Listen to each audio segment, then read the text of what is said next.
Graça e paz do Senhor Jesus.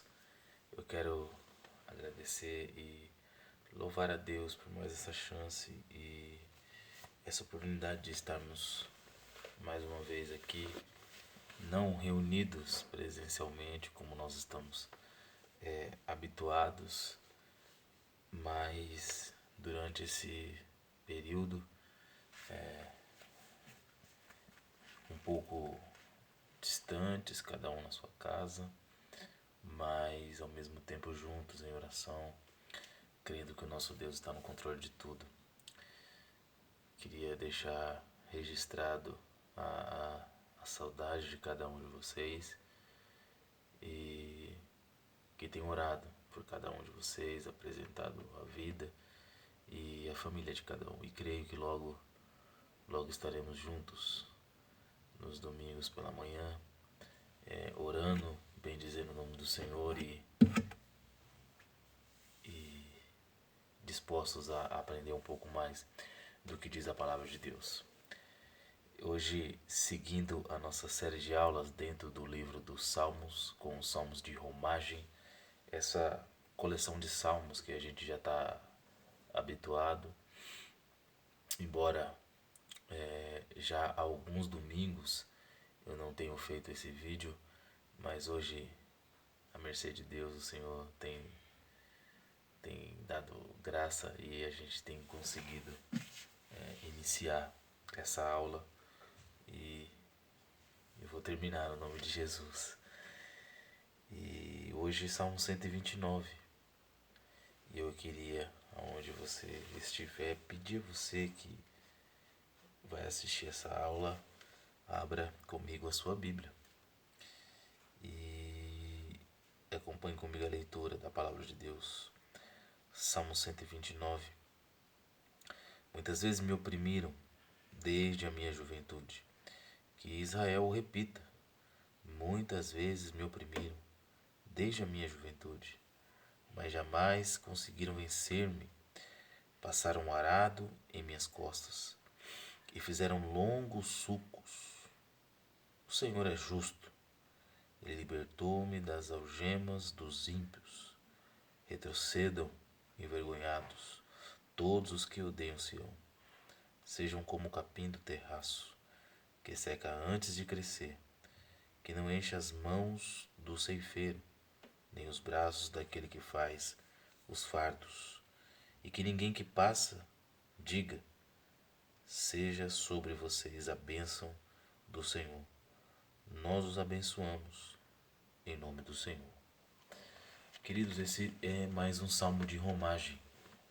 E eu tenho dito a vocês nas aulas presencial e também nos vídeos que tenho feito a respeito da escola bíblica que os salmos de romagem são hinos, são cânticos, são louvores a Deus que eram o inário do povo de Deus durante as viagens feitas a Jerusalém na época das três grandes festas dos judeus.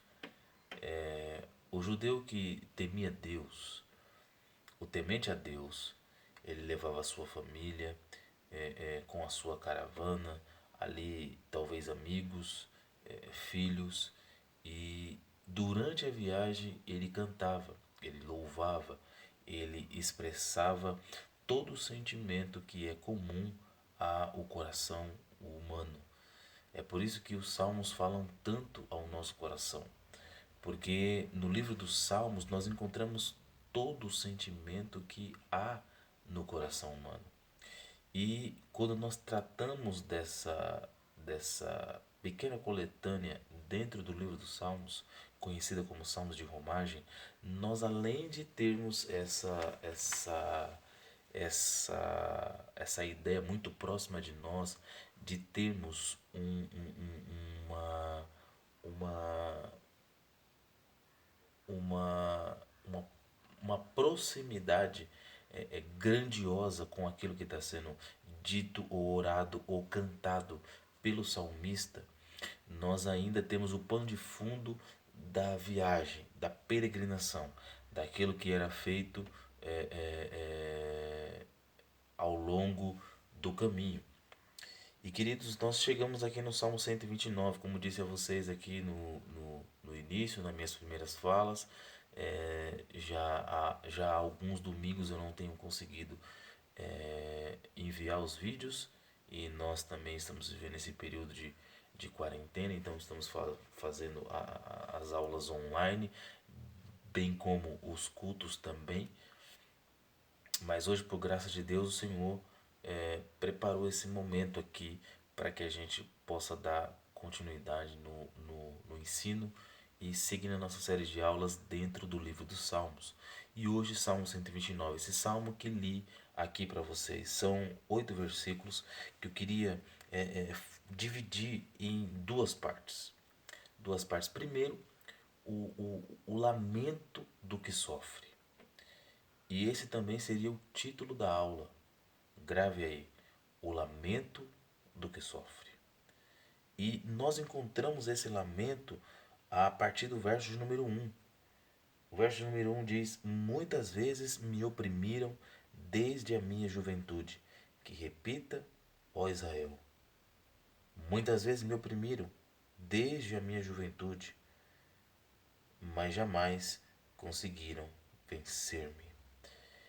Esses primeiros versículos, versos número 1 e 2, já nos mostram esse lamento desse homem que aqui ele menciona esse sofrimento, ele põe para fora essa angústia do seu peito, ele põe para fora aqui problemas, não dele, mas ele aqui usa uma figura de linguagem para se colocar na posição do Israel, da nação judaica, que desde muito cedo, desde o seu nascimento lá no Egito,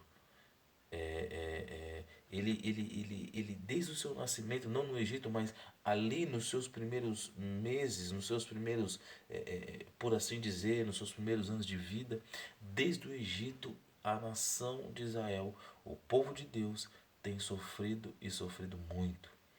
Nós podemos aqui registrar alguns momentos de muita dor e de muito sofrimento na história do povo de Deus no Antigo Testamento.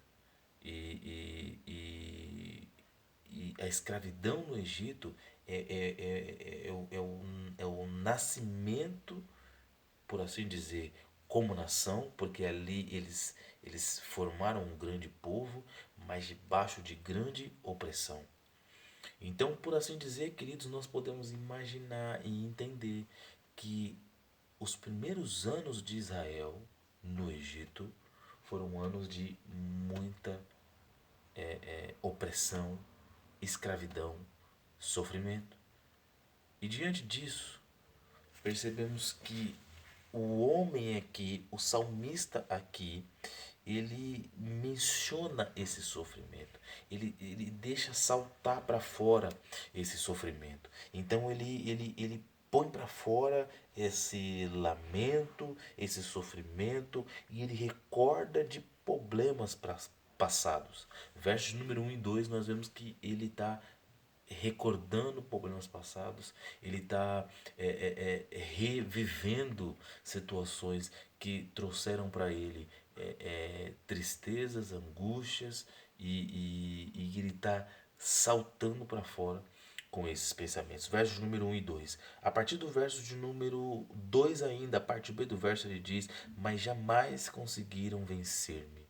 E eu já queria logo de cara dar uma aplicação para esses versos número 1 e 2. Percebemos aqui que esse homem, não sabemos quem é um cântico de peregrinação, não sabemos ao certo em que período esse salmo foi escrito. Provavelmente esse salmo foi escrito debaixo de uma situação onde a nação de Israel está sofrendo uma opressão, onde a nação de Israel está sofrendo algum tipo de situação contrária como nação. E nós sabemos que eles passaram isso no Egito e passaram isso também na Babilônia. No Egito, durante 430 anos, debaixo do chicote do carrasco, debaixo da potestade de Faraó, que é um símbolo de Satanás, se nós olharmos, por assim dizer, a escritura, os registros da escritura no Antigo Testamento, e quando nós avançamos um pouco mais à frente por rebeldia, por rebelião, por não se voltarem a Deus, o povo de Deus agora passa 70 anos cativo na Babilônia. Depois de 3 anos e meio de sítio de Nabucodonosor diante do reino de Judá, eles agora são levados cativos e eles passam 70 anos na Babilônia, debaixo também de muita opressão, de muito jugo e debaixo de uma situação extremamente difícil e contrária. Então, nós podemos imaginar esses dois momentos apenas da nação de Israel, registradas no Antigo Testamento, que saltam os olhos, que saltam para fora do coração do salmista, e ele traz para nós aqui esse lamento nos versos número 1 e 2. Muitas vezes me oprimiram, verso número 1, desde a minha juventude. Que repita, Israel, muitas vezes me oprimiram desde a minha juventude, mas jamais conseguiram vencer-me. Essa redundância que pode parecer para nós é um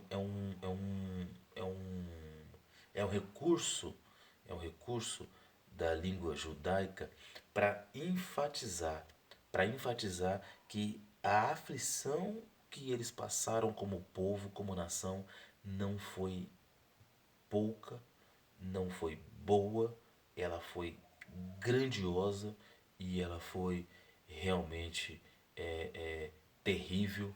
E por isso aqui o salmista, o autor desse salmo, ele repete para dar ênfase naquilo que ele está dizendo, para que as pessoas que cantassem isso anos depois, centenas de anos depois, porque esse salmo foi atribuído ao salmo de romagem, mas no sentido originário dele, quando isso aconteceu, o que tem na mente do salmista quando escreveu isso, certamente não sabemos a data nem a época ao certo. Nós estamos abordando aqui sempre nas nossas aulas o contexto do peregrino e o contexto originário do salmo, para que nós possamos nos habituar bem e entender melhor o que está acontecendo e o que ele está dizendo. Então, queridos, nós percebemos aqui que o verso número 1 e 2 é um lamento.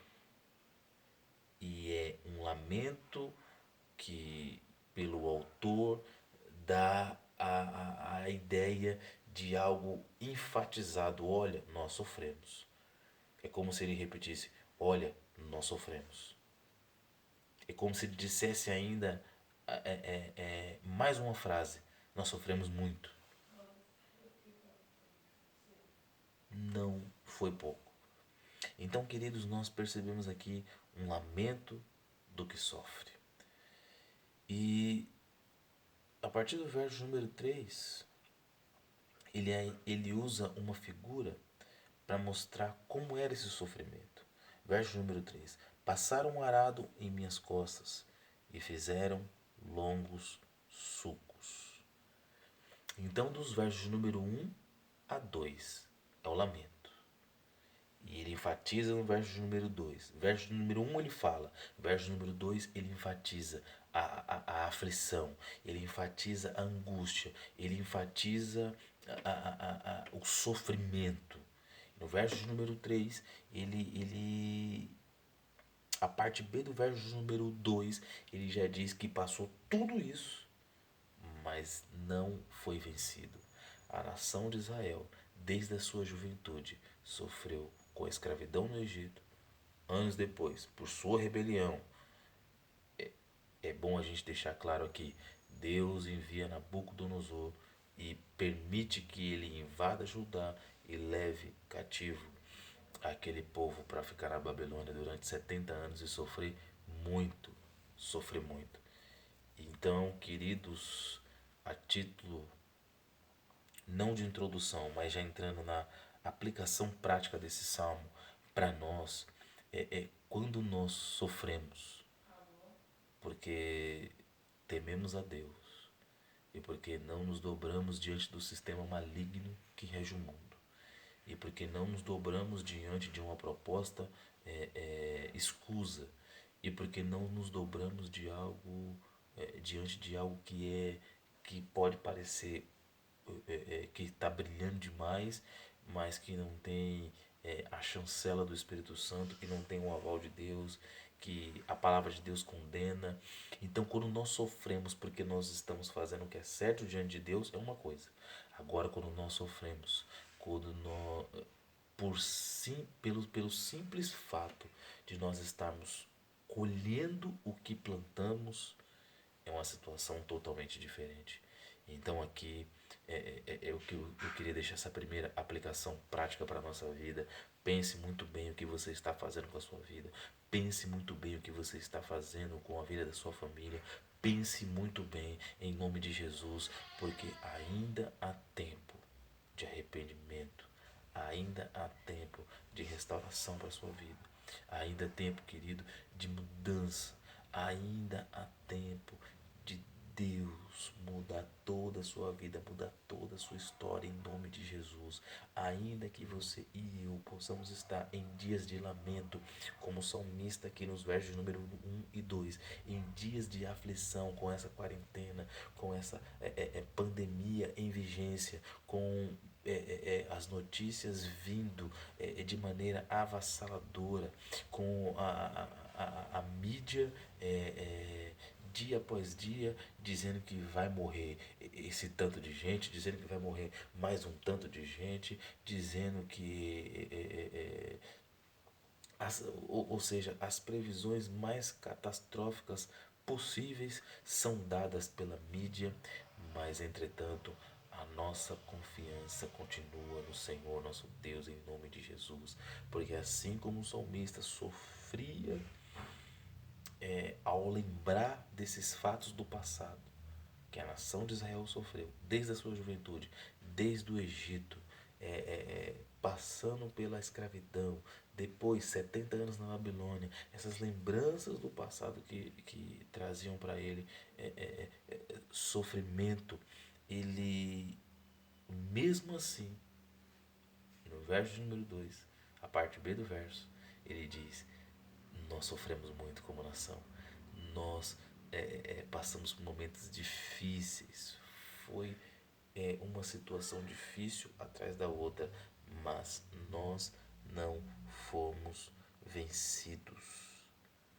Olha o que diz o texto no verso de número 2: mas jamais conseguiram vencer-me. Essa é uma figura de linguagem, é uma personificação, ou seja, ele aqui está personificando a nação de Israel na própria vida dele. Ele está dizendo assim: jamais me venceram, mas ele está representando a nação, é como uma voz da nação. E ele dizendo: jamais o povo de Deus foi vencido. Porque, queridos, diz Paulo em Romanos capítulo 8, verso de número 31, se eu não me engano: se Deus é por nós, quem será contra nós? Assim como aquele peregrino poderia entoar esse cântico em direção a Jerusalém, nós também podemos entoar esse cântico em dias que às vezes o sol não se abre, em dias que às vezes o tempo está nublado, em dias que às vezes o céu está cinzento, mas contudo continuamos firmes e a nossa confiança está firme no Senhor nosso Deus em nome de Jesus, porque nós não seremos vencidos, nós não seremos abalados. Em que sentido, pastor, você está dizendo isso? No sentido, queridos, de que aquele que trabalha por nós e aquele que guarda o seu povo, aquele que estende a sua mão para o seu povo, é o Deus onipotente, é o Deus todo-poderoso, é o Deus que pode fazer todas as coisas. Esse é o nosso Deus. Então é nesse sentido que o salmista não foi vencido, ou seja, sempre existiu e vai existir um remanescente fiel.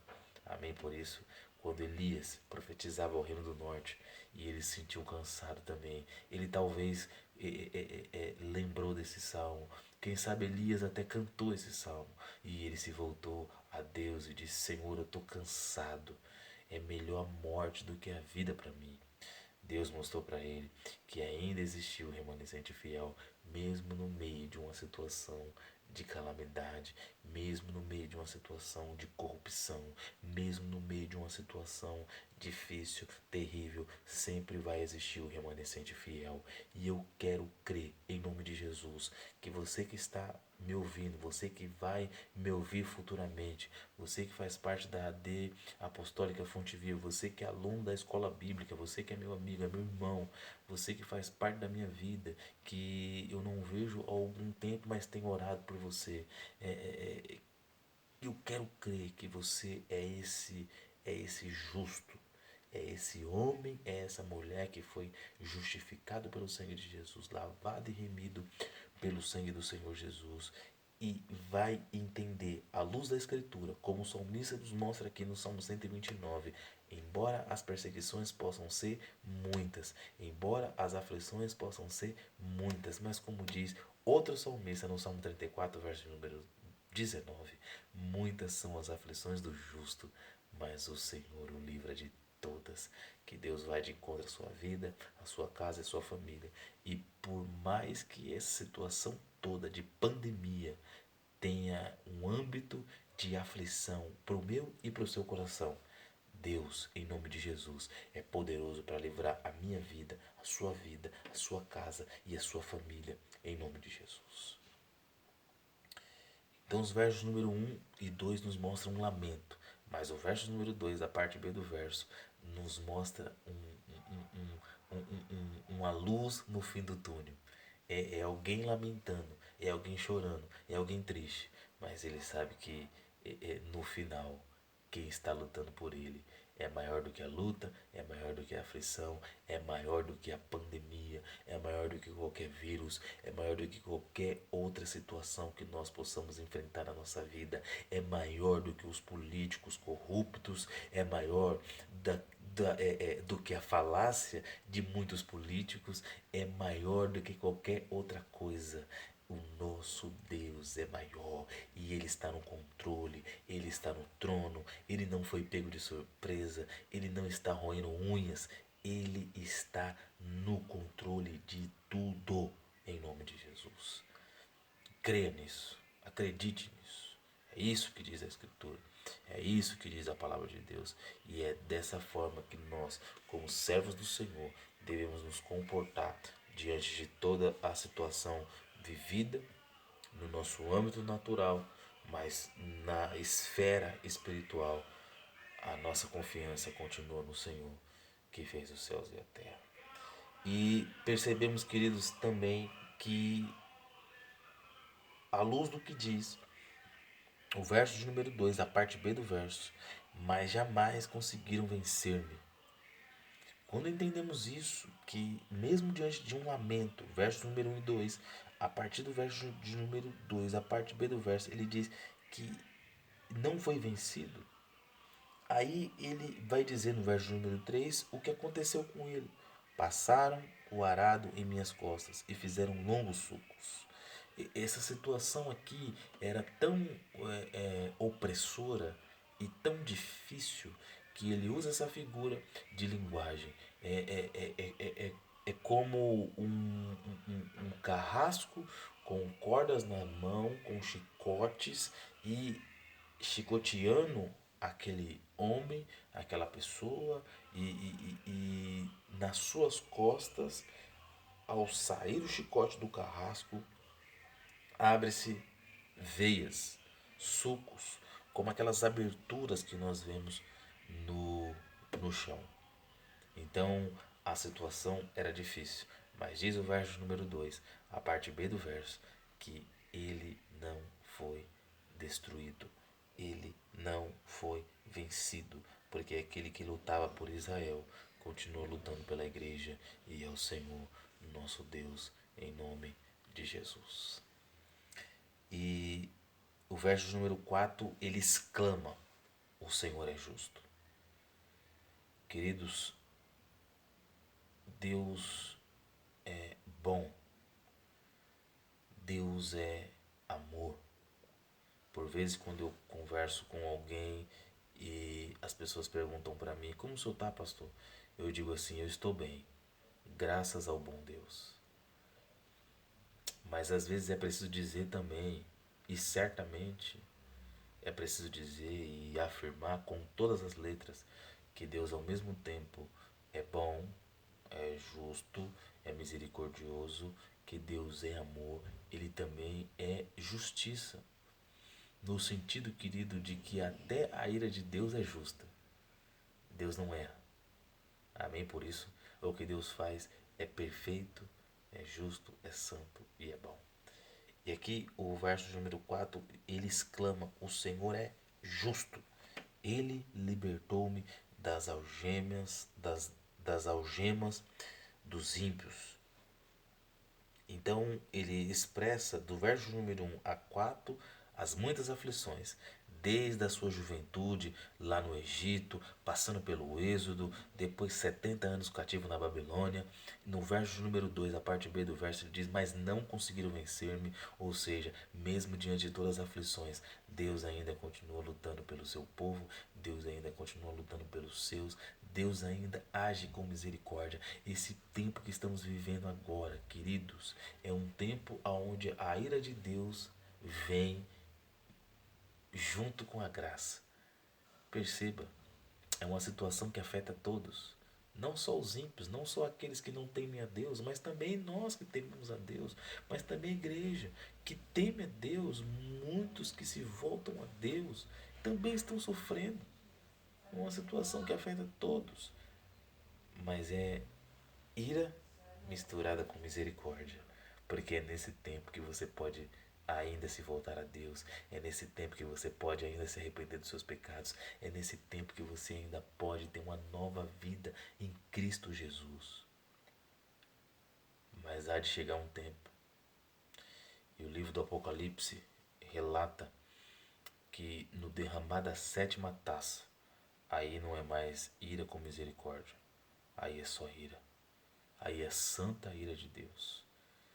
Então, queridos, esse Deus que libertou Israel, mesmo debaixo de rebelião, porque eles foram para a Babilônia, porque se rebelaram. Eles foram para a Babilônia e passaram 70 anos cativos, porque se voltaram à idolatria.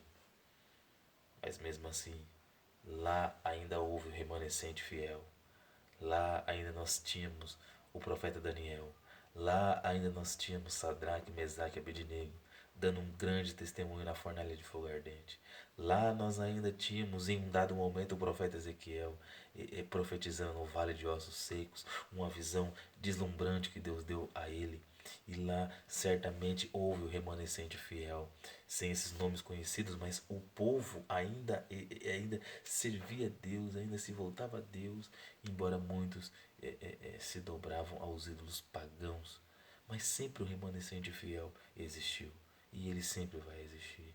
Embora, queridos, as pessoas continuam sem se arrepender.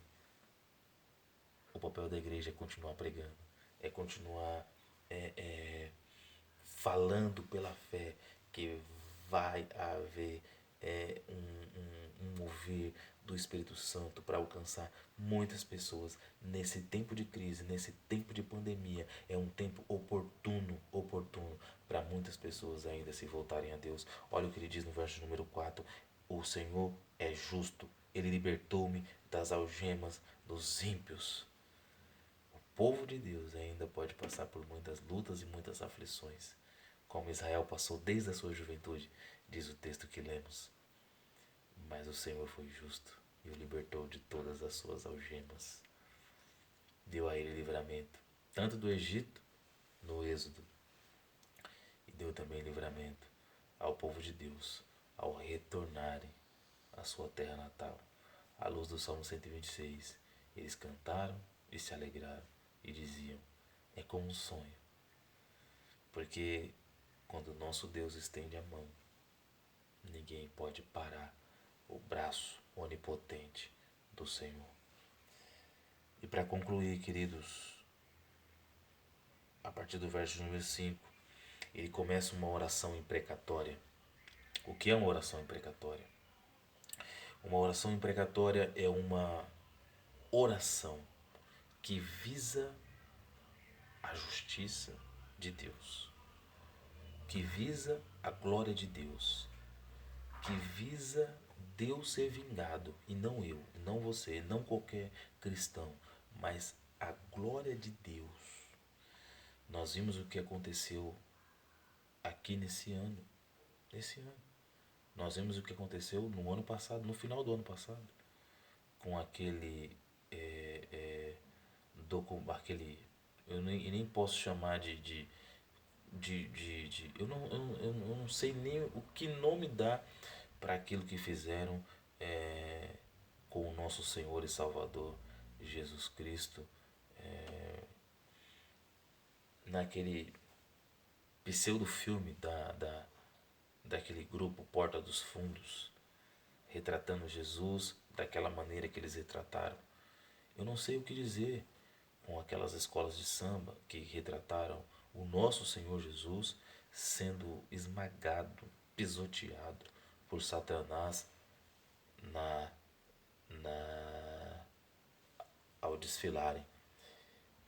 Então, aquelas coisas para nós que tememos a Deus e que olhamos para a Escritura e sabemos o que Ele é para nós, não só o que Ele representa, mas o que Ele é, porque Ele vive, Ele reina, Ele está entre nós, Ele é o nosso Deus, Ele é o nosso Salvador, Ele é o nosso Redentor, Ele é o autor e consumador da nossa fé, Ele é o originador da nossa fé, Ele foi a pessoa mais influente que pisou na terra. Ele foi o homem mais tremendo que andou na terra. Então, quando nós vemos esse tipo de ação contra o nosso Senhor, isso nos faz orar como o salmista orou. Vamos aqui entender um pouco mais. Retrocedam envergonhados todos os que odeiam Sião. Sejam como o capim do terraço, diz o verso número 6, que seca antes de crescer. Verso número 7, que não enche as mãos do ceifeiro, nem os braços daquele que faz os fardos. E que ninguém que passa diga: seja sobre vocês a bênção do Senhor. Nós os abençoamos em nome do Senhor. O que o salmista está fazendo aqui, queridos, não é